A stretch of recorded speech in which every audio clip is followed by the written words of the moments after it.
everybody. It's strangely cool today in the garage.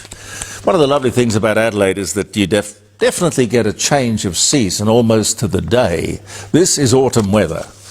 It really is. But it's a lovely time of the year with the autumn plants turning their wonderful autumn shades. Yes, happy birthday if you're having a birthday, or happy wedding anniversary. Almost the end of the week. Barbie's having a birthday today. We should acknowledge that in the court of public opinion. Barbie, it was 1959, and Barbie makes her debut at the American Toy Fair in New York City. They have made over 1 billion Barbie dolls. And I think, wasn't there a Ken doll, Pete? Yes. As well? Yeah. What a simple thing. Mattel comes up with a Barbie doll. You know, it's quite, she was, let's not go there. She was sort of anatomically correct. But children loved it. Oh, I suppose everybody loved Barbie. Kissing in public was banned in Naples. Punishable by death? That's what it says here. It was 1562, however. Adolf Hitler publicly announces the creation of a new air force, which he called the Luftwaffe. That was in 1935. The French leader, Napoleon Bonaparte, only 26 years of age, marries, well, her name was Rose, but Napoleon didn't like that, so he changed it to Josephine. She was 32, he was 26.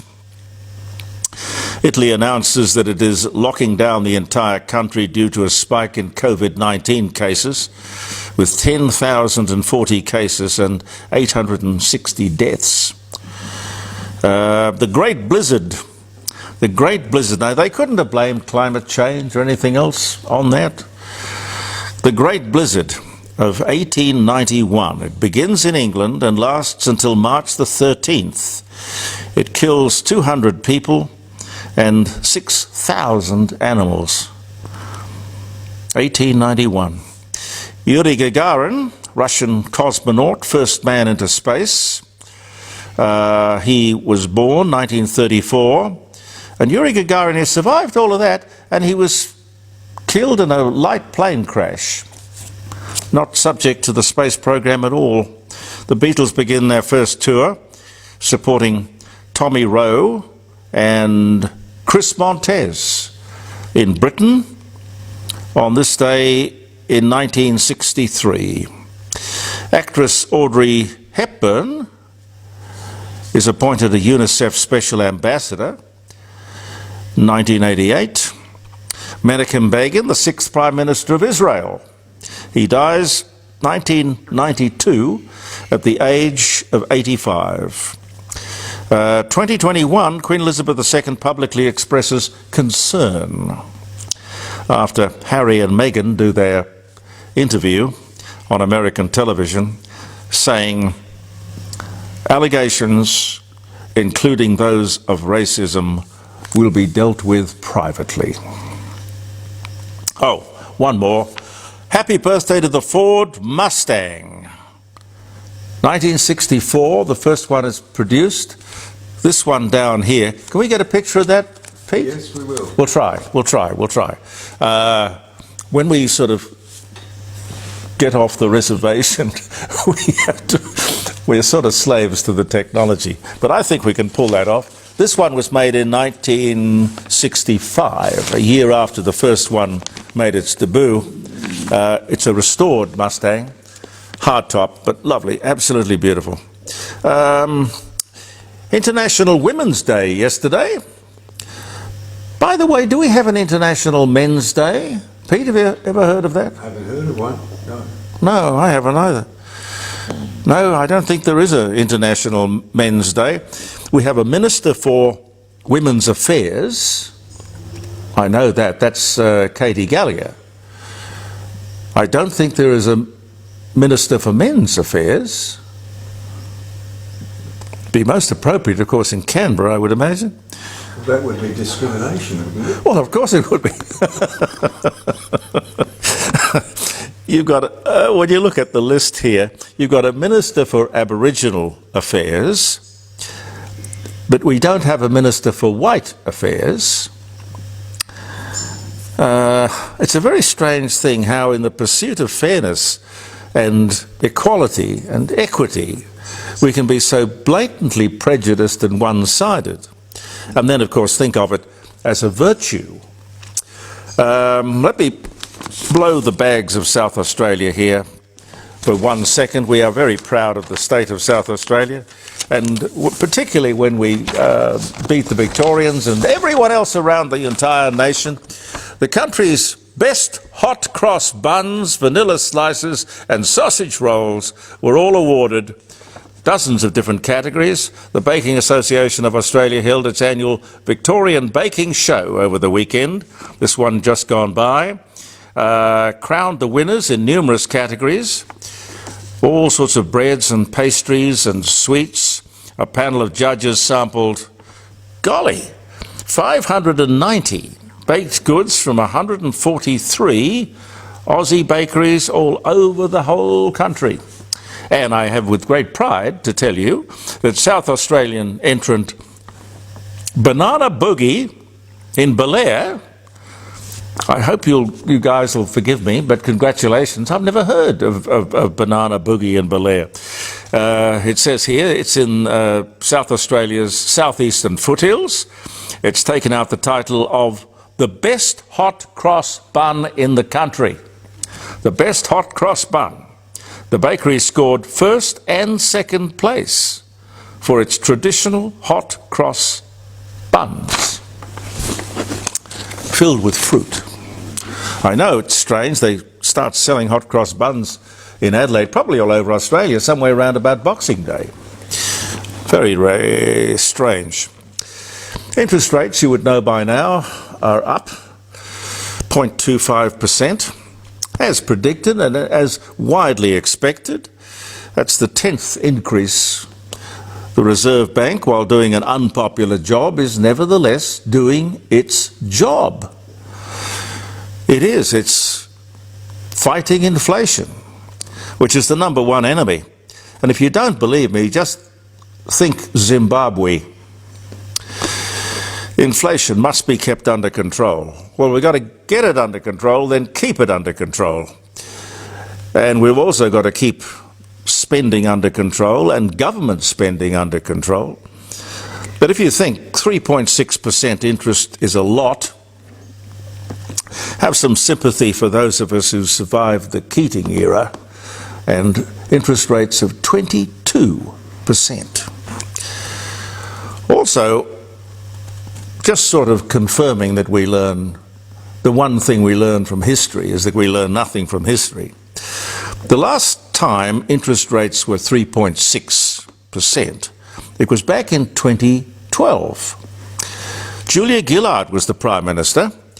So for those who have a mind for these things, Whitlam, Hawke, Keating, Rudd, Gillard, Rudd, Albanese, high interest rates, high inflation, higher government spending, higher taxation. Is there a pattern here? Could just be a coincidence. Could be. The value of Australian crops, another good news story.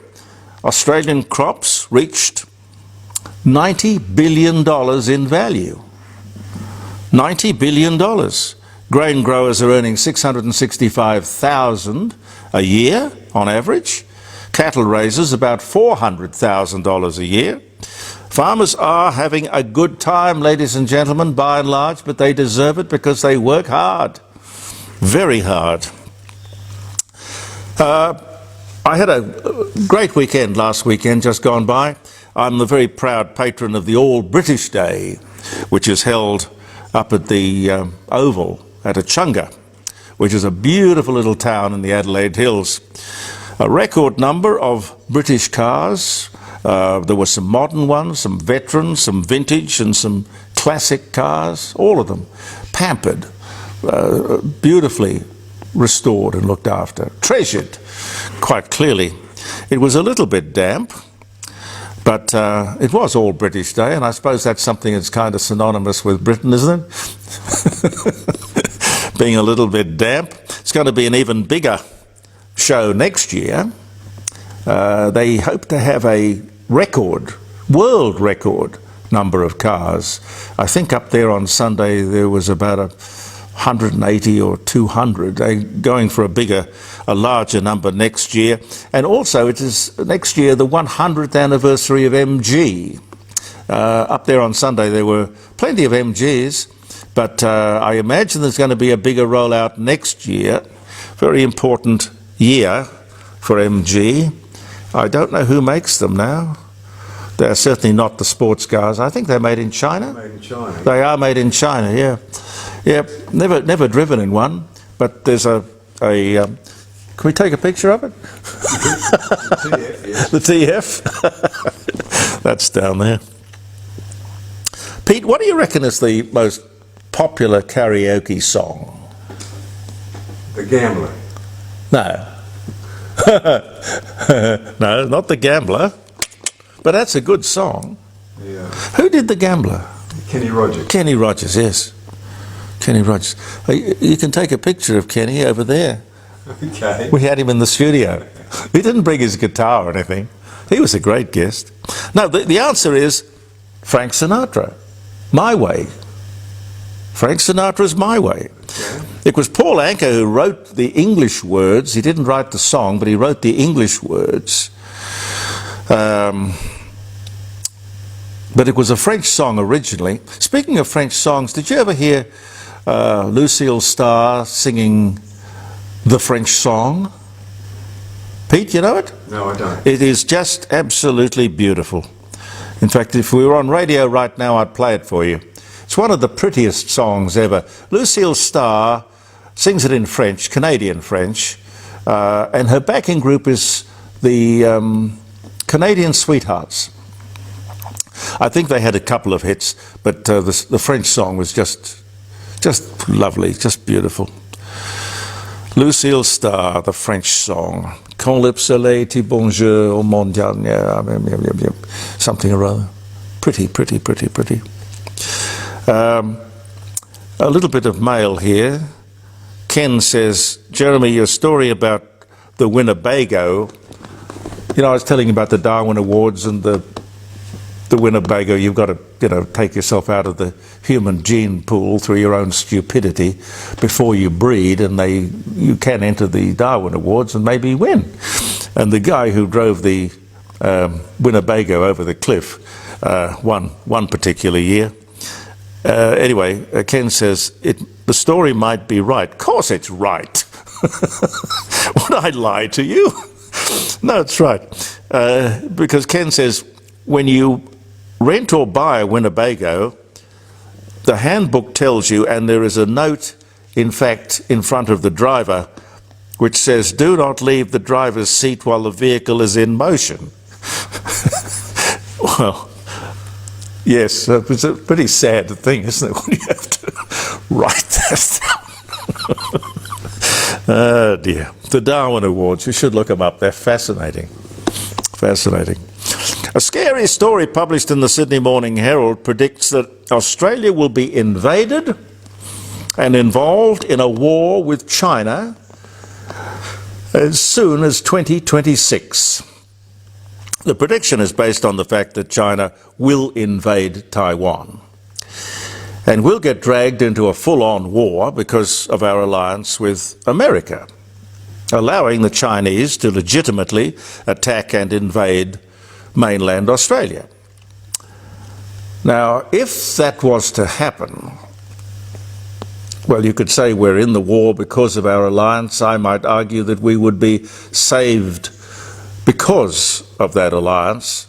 I don't know what we would do with the millions of Chinese who are residents in Australia, students, workers, businessmen and women. I got no idea. In normal circumstances, of course, people would be rounded up and they'd be put in detention. But I don't think that would be terribly practical. I mean, first of all, there are far too many. And then, of course, you're putting some of the smartest and best citizens you have in detention. It would be a problem, wouldn't it? A dilemma. We certainly put people in detention in World War II, Japanese, Italians, Germans, of course. But the other thing this story shows up, and I'm looking at it now, is the terrible state of unpreparedness that we find ourselves in. We don't have a large enough standing army, literally, to defend ourselves. And you only have to talk to some Aboriginal people to tell you, they'll tell you that if you can't defend your borders, you will lose your country. We don't have a big enough army. We don't have any national service. We don't even have cadets in schools. Talk about being asleep at the wheel. We need a strong, well-trained reserve. That's what we need. I doubt if we could defend this country for longer than 10 minutes if the Americans were not standing beside us cheek to jowl. I want to talk to you quickly about the superannuation backflip that the government announced. They're spending an awful lot of time and energy trying to talk it down. You could call it a backflip or a lie. It's going to be almost impossible. This is what I heard on The Insiders the other day. Listen to this. It's going to be almost impossible for the government to come back and talk about tax reform for a long time if they don't get this across the line. Okay? Now, I think that's rubbish. Rubbish. It is always easy to talk about tax reform.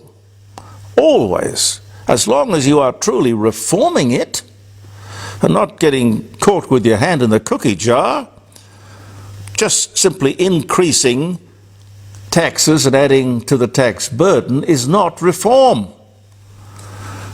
Tax reform doesn't always have to mean tax increases, but in the government book, of course, it does. Absolutely. Tax reform is always tax increases. I don't care what they say. They will, if they can tough this one out, they will go after negative gearing, and they will go after franking credits. Wait and see. And again, I say to you, the simple thing is to live within your means and to cut your coat according to the cloth. In South Australia, you know, not a happy story, but we happen to have the highest electricity costs in the country, the whole country. But again, I say to you, it has nothing to do with the war in Ukraine. I hear that so often. It has to do with government policy and the pursuit of renewables when we happen to be blessed with an abundance of natural advantages, natural resources for all. No excuse under the sun for high electricity costs. We should not be paying overseas prices for our electricity. If we put up with it, we deserve it. The media, well, never mentions it, never asks a question about it, never points it out. I don't think the media is doing a particularly good job at the moment. But the Court of Public Opinion will, while I don't know how many people we reach, will continue to bang away with the things that we think are important. And I thank you for all the comments you come in with, time and time again. Thanks for viewing. I'm Jeremy Cordeaux. Peter Clayton is with us, and the Court of Public Opinion will be back tomorrow. Believe in yourself.